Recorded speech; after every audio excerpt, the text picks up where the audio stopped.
The day that I kept him, I said, I promise if you live, I'll keep you and I'll spoil you rotten. And I named him Rocky for Rocky Balboa being a fighter right from that first day that I had him. Rocky and I are connected at the hip, literally the hip. Because I raised him, I was a stay-at-home mom. We were together 24 hours a day, 7 days a week. He knows nothing of me not being with him. When I leave the house and I check on my camera, he'll be sitting in between the living room and dining room, staring at the front door, waiting for me to get back. That's how little I leave this baby. We sleep together, he naps together. I mean, my husband has not slept with me in 6 years or cuddled up next to me. And if he does, he gets to cuddle my back while I spoon Rocky. We're attached together.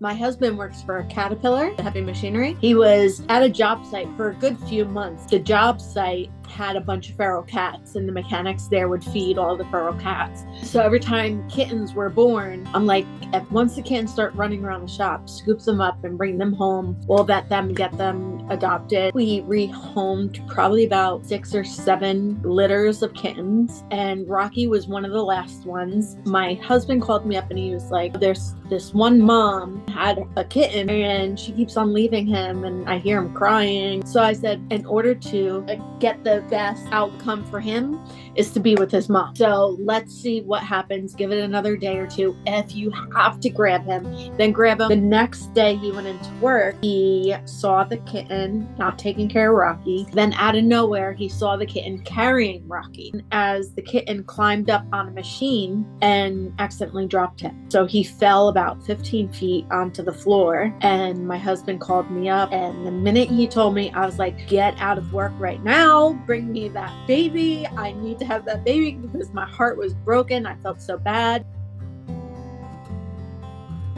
When I got him, he was barely breathing. His little tongue was sticking out. He was so cold, umbilical cord on. I grabbed him and I put him in front of my heater in my car and tried rubbing him to get him to make noise. He meowed once, and then I put him in my shirt and I ran home.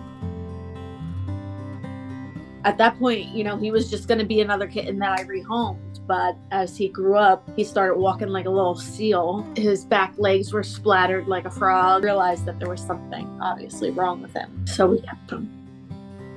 At that time, I never knew of any paralyzed cats, so I wasn't really sure what was wrong. I brought him to my vet, and my vet said he thinks he had swimmer's leg or something like that, and they need to just grow out of it. Then I brought him to a specialist, and the specialist legitly said, I think this cat has spinal damage. You may want to think about putting him to sleep because a paralyzed cat will live a torturous life. And I said, as of right now, he is a kitten like all the other kittens at my house. And I said, as long as he's happy, he's not going anywhere just because he's different.